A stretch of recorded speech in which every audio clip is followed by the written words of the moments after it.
Perfume is one of the few art forms we carry with us. It lives on skin, in memory, and in moments we don't always have words for. It's personal, emotional, sometimes confusing, sometimes unsettling, and that's what keeps us coming back. I'm Josh, your goth fragrance bestie. And I'm Michelle, also known as Mishy Smells. This is a podcast about fragrance, but not just notes, releases, or rankings. It's about identity, obsession, nostalgia, and the stories we tell ourselves through scent. Sometimes we'll interview perfumers and creators. Other times, it's just us having an honest conversation about what we love, what we question, and what we actually wear. Welcome to the Fragrance Files. Welcome to the Fragrance Files. I think if 2025 had a smell for me, it would be ash. Oh, interesting.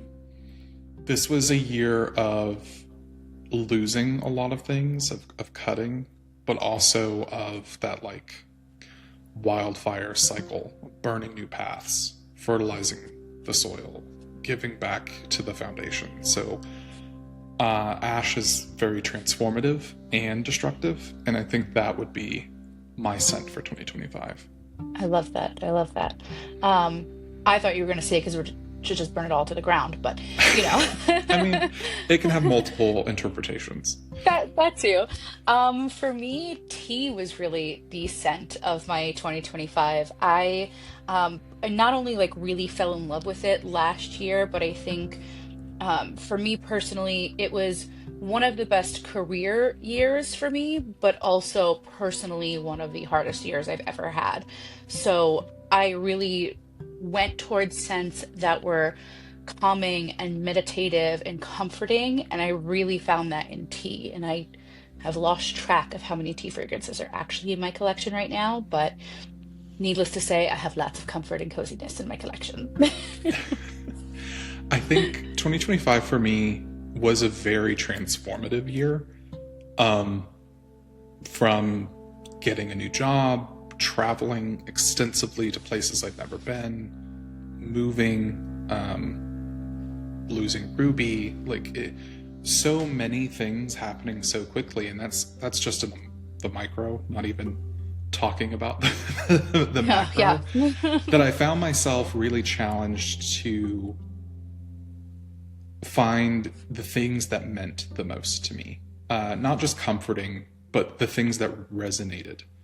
And that was where I reached for. I had to really understand the difference between what I liked and what I loved. Yeah. Yeah. Yeah. There was definitely, I think, just this whole sense of having no control over anything happening and feeling like, yes, the world is burning, what's happening. And, you know, again, state of the world and what was happening personally in my life. So I felt like I had no control over anything, but what I did have control over every day was what I smelled like. And that little ritual in the morning sort of really got me prepared and put me in a mindset where I tried the whole like tray thing. I did that for a few weeks. I tried to be really conscious of what I was doing, but ultimately reverted back to I need to pick a scent for the day. Like I know today's going to be difficult. What am I going to wear, or what am I not going to wear, because I know it's going to be a traumatic day and I don't want to have a scent association with it. So it made me feel a lot more intentional this year about what I was choosing. Yeah, I think for me, fragrance became a signal in the noise in a way. It was a moment of what do I need to make it through Absolutely. today? What do I need to shield myself sometimes? You know, do you need the armor? Do you need the comfort? Do you need the slutty? Like, what do I need today to make sure that I can be that? Yeah. I did find some strides. You know, as you build your fragrance library and kind of the association in your head, you find those notes that excite you. And I think for me, I found two that are in so many of the fragrances that I get excited about, and that's cardamom and mushroom. Yes. I love mushroom. the minute I see a mushroom note, I'm there. You're taking me on a Oh journey. yeah.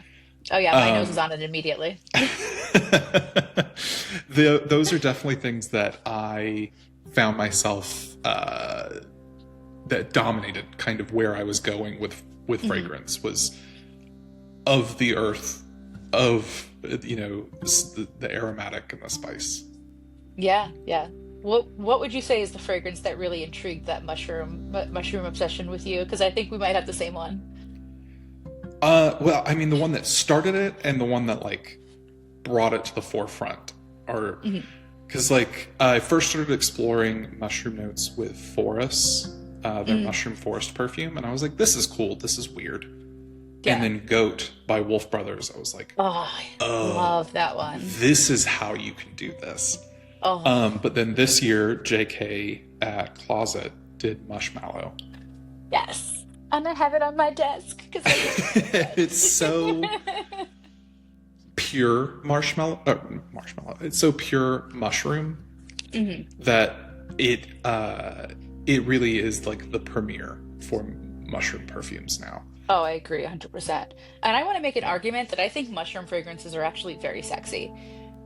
I think Yeah, there are quite a few this year, either released this year or that I experienced this year, like Daddy from Universal Flowering, incredibly sexy. Hypnotic Nectar from Alloy Studio, very sexy. Mushroom is sexy, and you can fight me if you don't agree. Sorry. yeah, and then it goes into is the mushroom a note because you want to smell mushrooms? Mushmallow is a great example. It is Hmm. photorealistic portobello. Yes. Or is it the vibe where like Tim Burton's Batari is Hmm. I am the mushroom? Yeah. Like so. There's but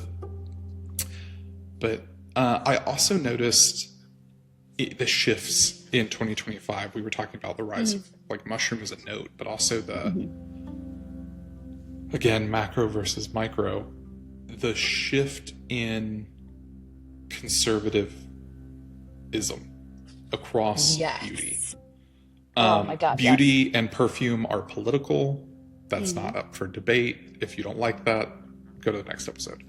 Yeah. But it is, It and is. you know, And read The House uh, of Beauty if you don't know what we're talking about.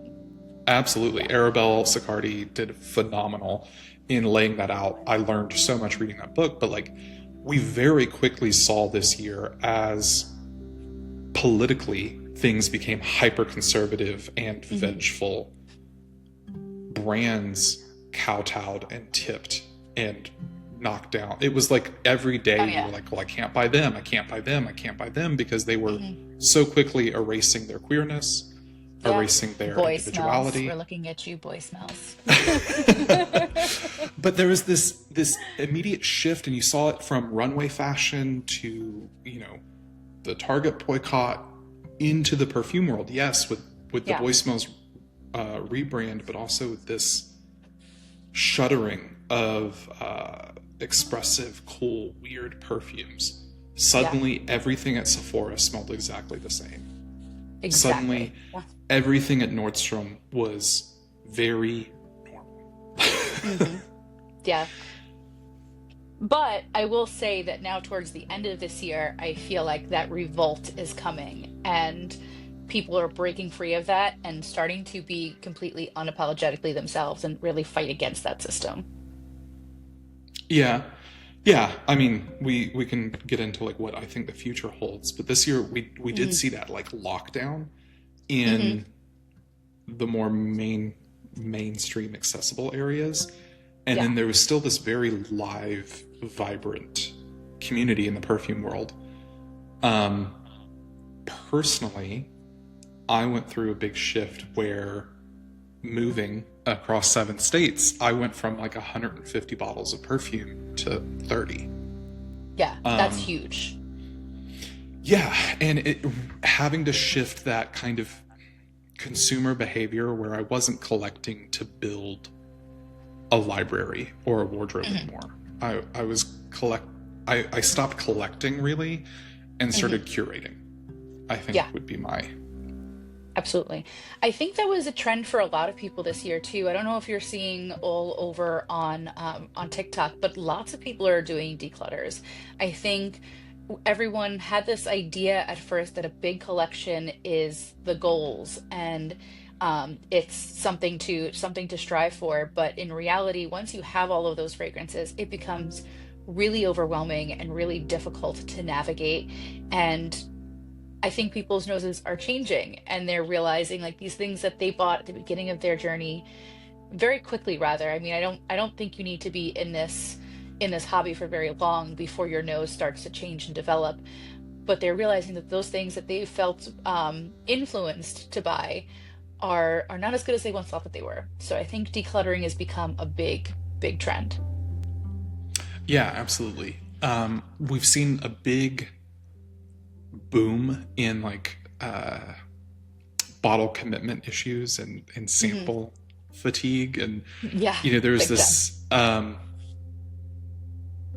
right, this commitment to making sure you're buying things that you'll really love, and Yeah, yeah. that applied kind of across. It affected the indies, the designer, the luxury, like it went everywhere. Hmm. Yeah. I think we're seeing a big turn from the luxury over to the indie. I mean, I'm in a unique position working at Stell where I get to see this sort of change happening. But people are curious. People want to smell like nobody else, and I think that they're realizing that the luxury niche is is not where it's at if you want to smell different or if you want something that's a little bit more challenging, or they just want uniqueness, because even that is starting to take a turn for sort of like the designer, where things are starting to smell the same and things are starting to smell like dupes of each other at a higher price point. And I think people are sort of waking up to that world and shifting more towards the indie, where I think where we agree, where a lot of the artistry is really happening. Not to Yeah, discredit, and there was there, sorry. no good. Not to discredit that there, are incredible artists at these bigger perfume houses that are, might be making those fragrances for the designer and for the luxury niche brands, but they're also making them for some indie brands too. They're not all indie brands are perfumer owned. So, and I think they're doing some of their best work for those brands personally. Absolutely. I do think there's also been a, a large portion of the perfume drama in like the February March range Hmm. was trying to stick a line in the sand and define what is designer, what is luxury, what is niche, what is indie, what is ultra Hmm. niche. Like, Yeah. because people started kind of getting, again, I think it relates to macro politic alignment, um, but yeah, there's this sense of tribalism and in groupness and identity that people Hmm. wanted, and then they realized just how hard it was to pinpoint what these fragrance groups were. When Yeah. we talk about indie versus niche versus designer versus niche luxury, and I think there were kind of, it almost fell into two camps: the people that really wanted to define this and were struggling Hmm. to, and the people that were like, if I like it, it doesn't really matter. Yeah. True. And it's the Very same true. way that, yeah, Yeah. and it kind of fell into the same groups of this, I want beast mode, I want oud rose bombs, I want super ambers, Yeah. and this like, I wear what I like. um Hmm. and it's very interesting how those, I say they're two groups of people, but I think we kind of float through them, and it's just Hmm. personalities. But there Absolutely. was this kind of dynamic between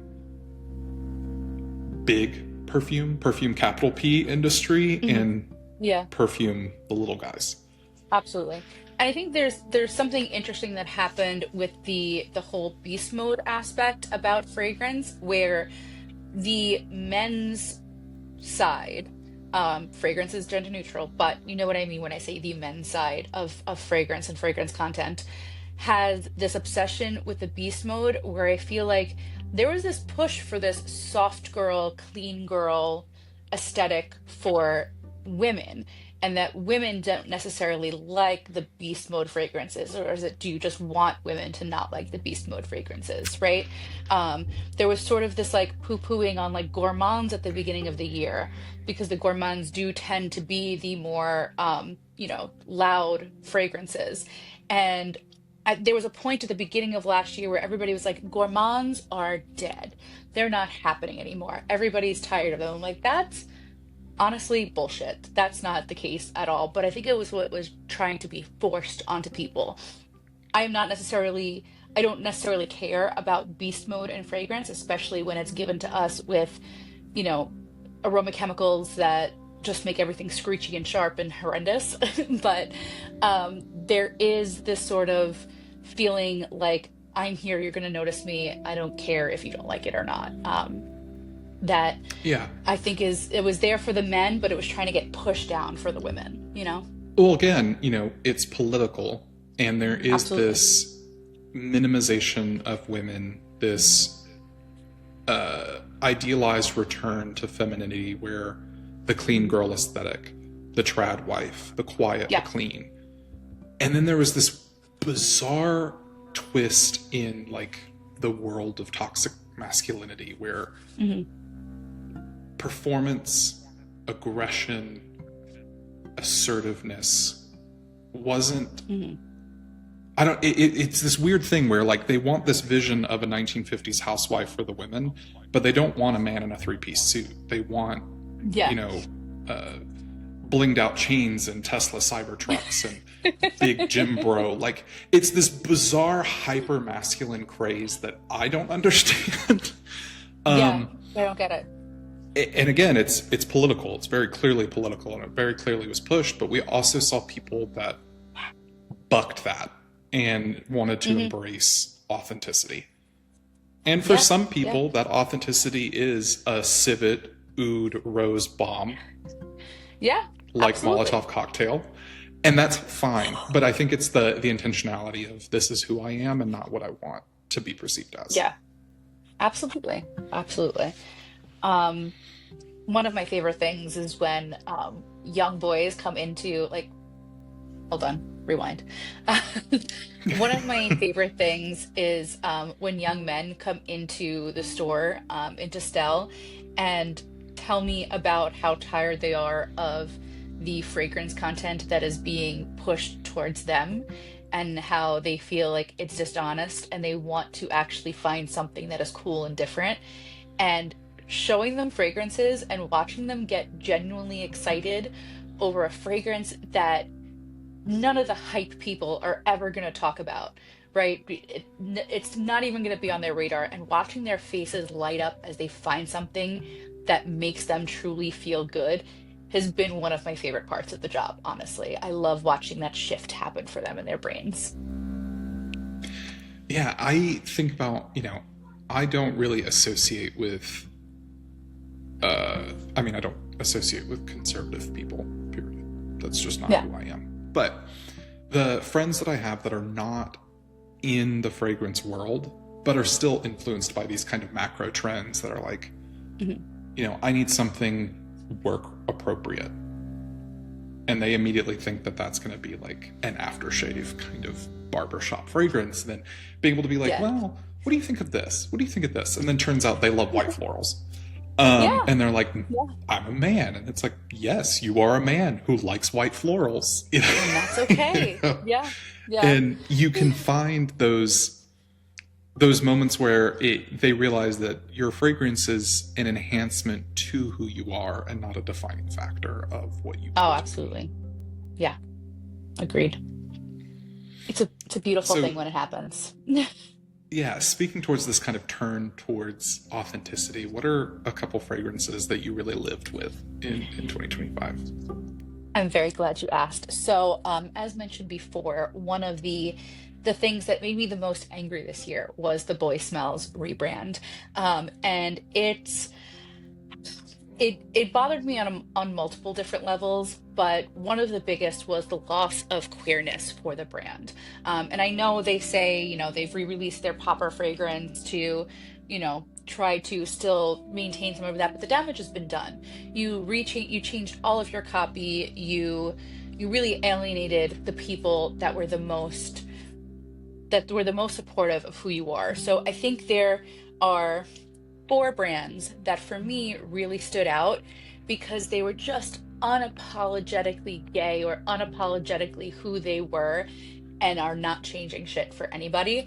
And that would be OSM, especially with the release of their newest fragrance, Diva Behavior with Manila Luzon. Ariel Shoshana with the release of Wednesday with Michelle Visage. Arquiste release of Nocturnality, which is based off of leather clubs in the 90s in New York City. And I think Heretic this year was having a moment. And I love that they are so, again, a brand that is so unapologetically who they are and committed to who they're making fragrances for, that the big box stores like Sephora and Ulta, and they couldn't change who they were. And they've come back from, I think, from brands or stores trying to push them into what's normal, and they've really come back stronger than ever, and I've really enjoyed watching that. So whether you like those fragrances or you don't like those fragrances, the commitment to being authentically who you are, I respect, I think, more than anything. Yeah. I mean, yes, absolutely. I think for brands that I expected more from, Boy Smells is absolutely up there. Especially the exchange that I had with them, because I did publicly talk about the rebrand in a negative way. Yeah. When I strive so hard to make my content positive. And the fact that they were like, you don't really know, without providing any backup for that claim. Like, it was disappointing, and I dropped them, and I've moved on. But also, like, there have been so many overhyped things that really don't hold up, and shocking virtually no one that has a sense of smell. AI perfumes was a big miss for me. Yeah. Prada did one. A few people did these known and branded as AI releases. And they were a total flop. The only conversation I saw on it was disappointment or disgust. No one was like, I'm so happy to have this perfume with no soul. Like, and then we speculate that there are brands that are using AI for their perfumes, but not telling anyone. And I think we've started to pick up on that. I think we've started to be able to sniff out, pun intended, those brands. Yep. And it's a thing that AI is here to stay. We could probably have a whole episode on AI. Someone who works their day job in tech, I know where AI is to stay. Oh, yeah. Perfume isn't an area that we want AI in. Perfume isn't absolutely not an art form that we need AI's help with. And you can tell when it's involved because it's soulless. Oh, absolutely. Absolutely. And the thing is that AI can't do is it can't replicate the curiosity of these indie perfumers, especially, right? What AI is going to do, it's going to spit out something that might be mass appealing because it's going to analyze that data of what's sold. But that's when you start getting things like everything in Sephora smelling exactly the same, right? They use those metrics of what is sold to make another fragrance that will sell, but people are getting tired of it. People are starting to catch on to that. How many orange blossom bombs can you release in 1 year? I was about to say, I remember when you posted that, you were like, why is everything orange blossom? And I was like, that is true. I think one of the things that was really hyped up for the designer people was the new Ivory from Donna Born in Roma. It was limited edition. The bottle was gorgeous. Everyone was super into it. And I saw nothing but disappointing videos. And why? Because people thought that they were getting this fluffy, marshmallow, really different take on the Born in Roma line. And what did we get? we got Orange Blossom. Which is not surprising considering the entire line is Orange Blossom, but it was just more of the same, and people felt like they were being taken advantage of. And they're like, this is, I think this was a turning moment for a lot of people where these brands really think we're stupid. So I I love think we seeing that also shift saw, happen. and yeah, I don't think it was necessarily disappointment, but it was a learning moment when I started seeing, Hmm. and they're not necessarily new. This is something that's been moving in the industry, but the big design houses have their mass market lines that are these hype super amber bombs, that are these orange blossom bombs, that are marketed to sell, but they wanted to play both sides of the field, so they started releasing private lines that are Hmm. more niche. Yeah.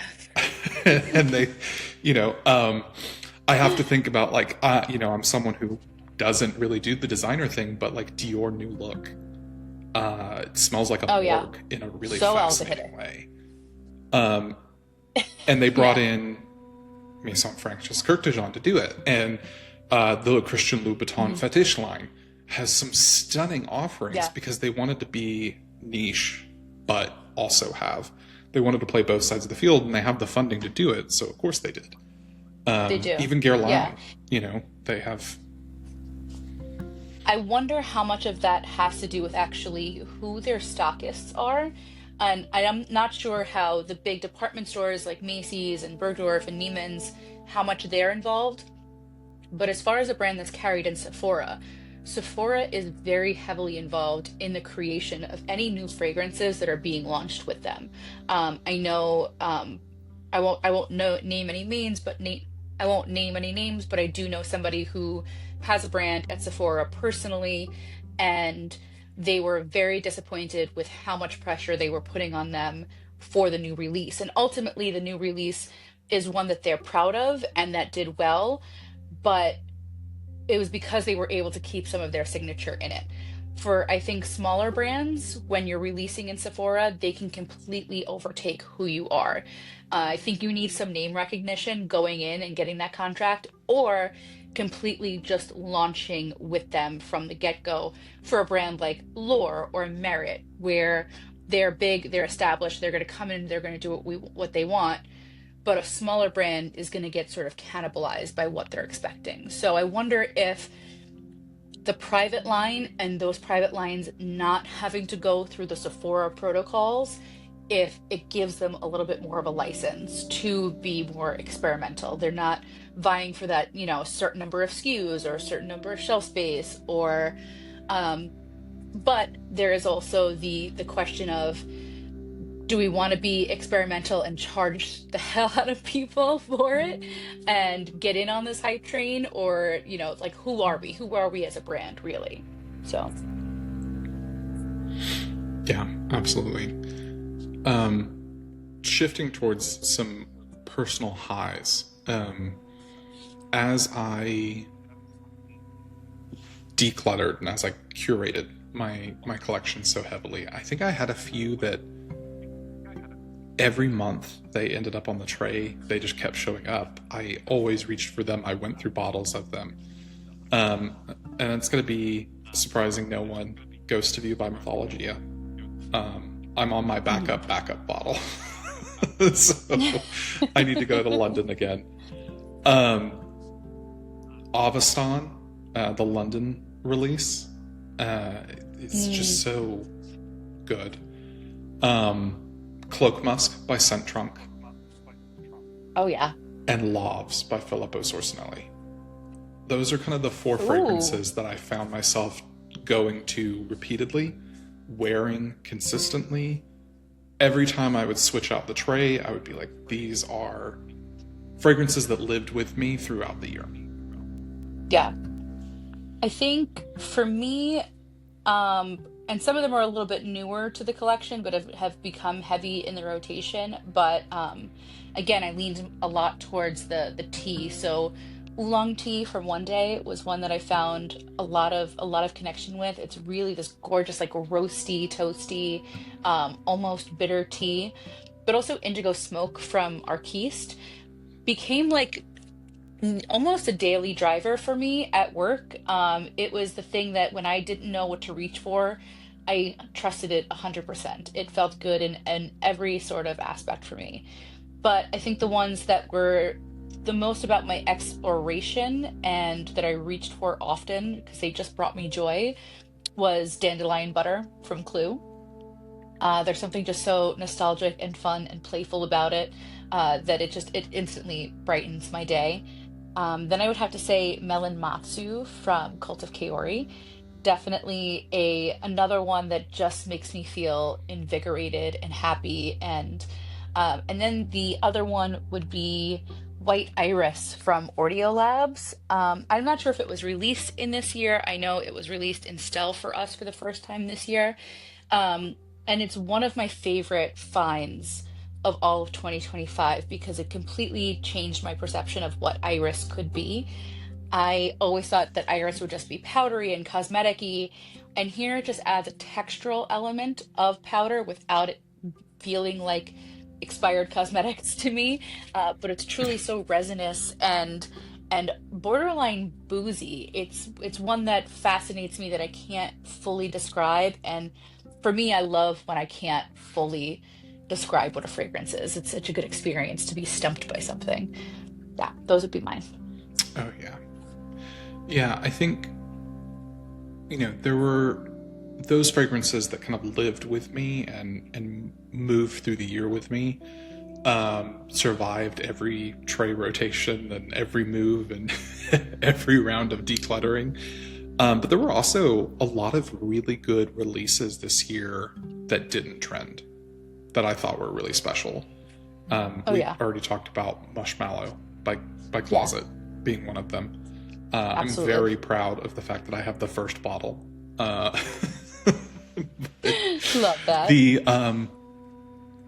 Liminal Creatures by Sid Botanica is Oh yes. such a ethereal, dreamy musk that Hmm. really did not get the hype that I think it deserved because people were focused on things like Born in Roma. Yeah. And there were a lot of releases. I mean, there were so many releases this year, but I try to think of the ones that didn't get the hype I think they deserved. Those Yeah. are two of them for me. What about you? Absolutely. I would say for me, it would be the Rock and Tour. It's a brand that I would love to see more people talk about, and especially when we're having the conversation around gourmands and what the future looks like for gourmands. I personally believe that we need that gourmands are not dead, but that we're looking for ones that are more interesting. And I don't just want to smell like vanilla cupcake. I want all the different versions of something edible. And I think somebody who did it in a really interesting way this year is the Rock and Tour with his newest collection, which is all based on relationships and different aspects and time periods of a relationship. And he did that through different kinds of gourmands. Like one of the best, I think, is the Lord Leamington. That is this Oh God, insane, yes. so good, right? It's such a cool chocolate cocoa tart berry. It's really fascinating. My personal favorite from the collection though was No Tell Motel, that I said smells like a dirty martini and a and a margarita had a salty, dirty love affair in a cheap hotel room with really dirty carpets. um, they're fascinating to me, and I love this fresh take on what a gourmand could be. So I would love if the Rock and Tour got more hype for what they've done. Yeah, I think we're going to see a lot more savory and unconventional gourmands showing up. Mhm. It's Absolutely. it is a trend that I am kind of excited for. Um, you mentioned Lord Lamington, and I also have to sing the praises that it is such an unconventional gourmand in the sense that it has this almost masculine base to it with the like clary Hmm. sage and some other herbaceous elements with this chocolate coconut cake. It was so cool. It was such a Yeah. unique approach to gourmand.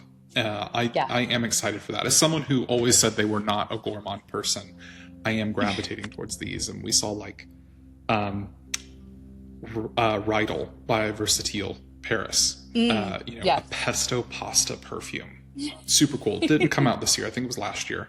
But it was such a Yeah. cool release. And I think people are also, as much as they're going for authenticity, they're also going for novelty. We want some Yeah. whimsy in our life. Why not smell like Absolutely. pesto pasta when you go to the Italian restaurant? I want to be fun, damn it. I do think we're going to be seeing specifically a lot of sesame notes in fragrance moving forward for the more gourmand. I think people are really connecting with that sort of roasty toastiness.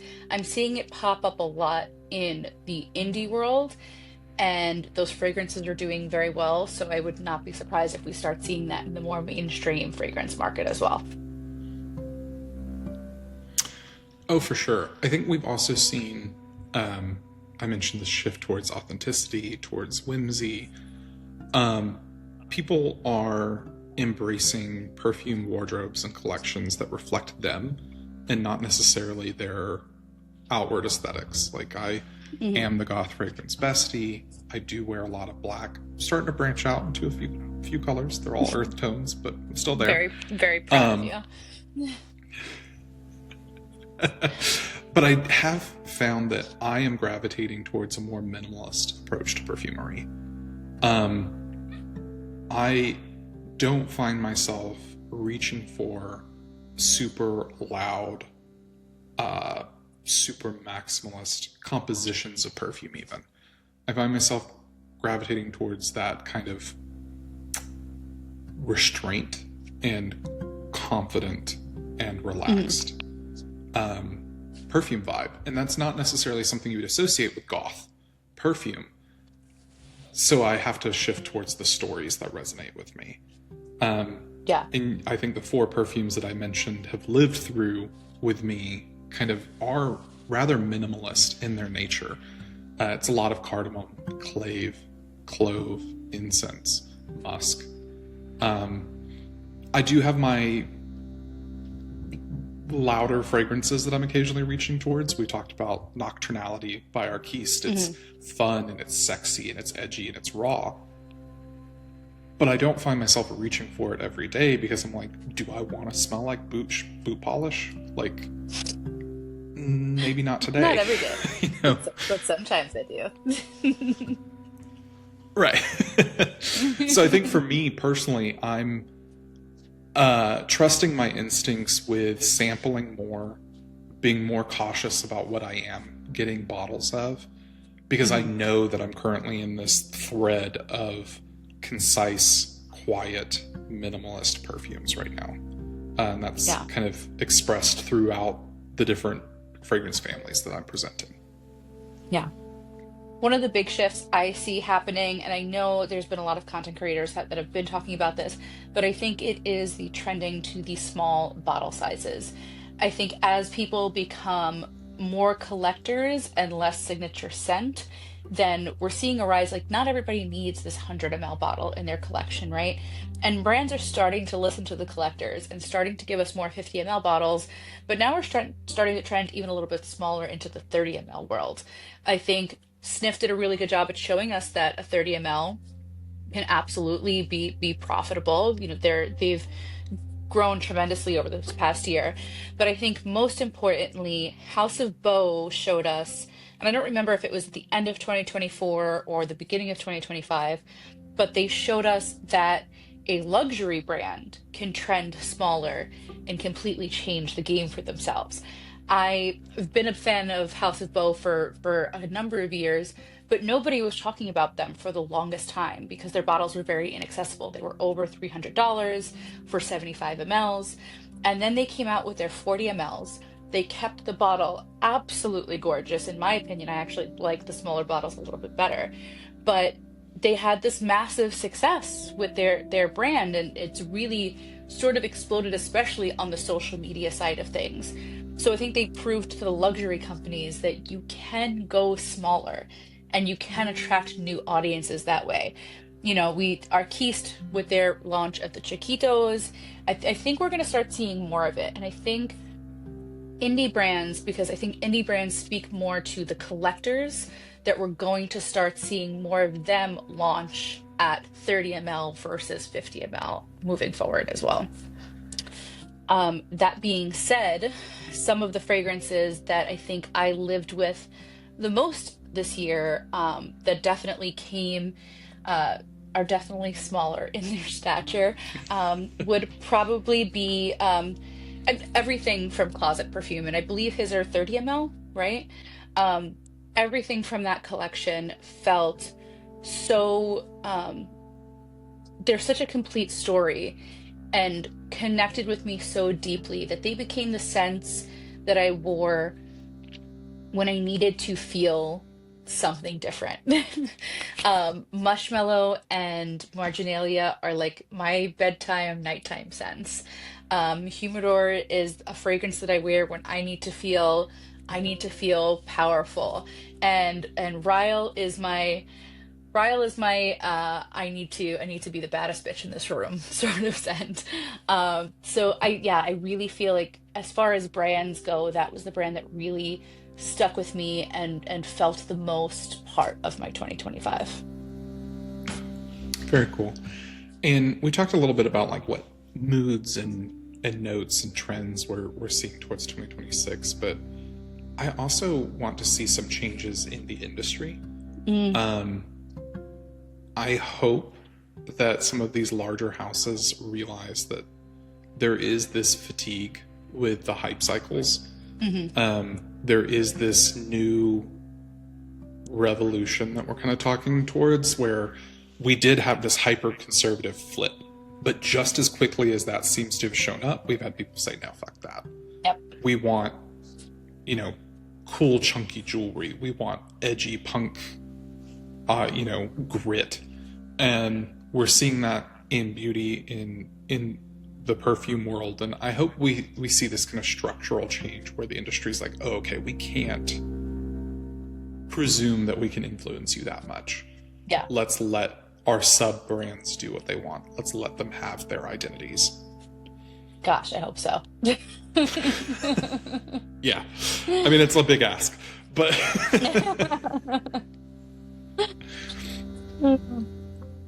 It's the revolution through beauty and fragrance. if only it were so simple. I know. I Um, know. so closing ritual. Okay. I think for me, a bottle that I'm carrying into 2026 that I've really grown attached to is still Ghost of You by Mythologia. Mhm. It's if I had to start my collection completely from scratch, that would be the first perfume I would find a way to source a bottle of.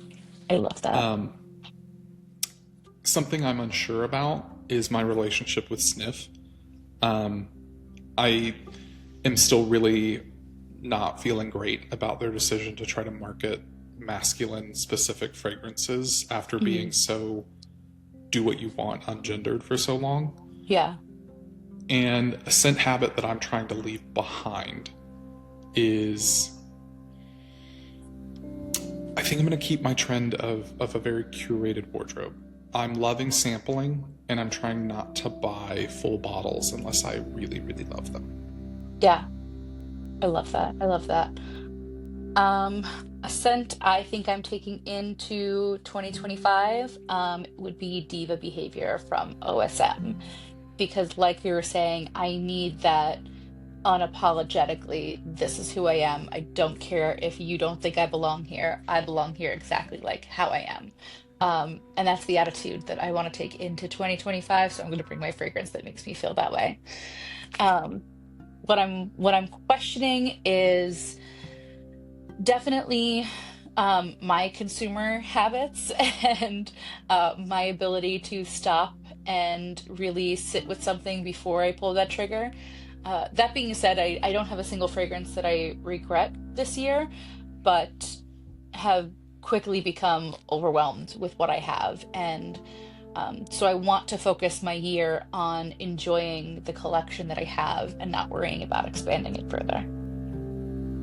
Gotcha. Well, everyone who's listening or watching, what are you carrying into 2026? And we look forward to being on this journey with you. Okay, I love you. Bye. Bye.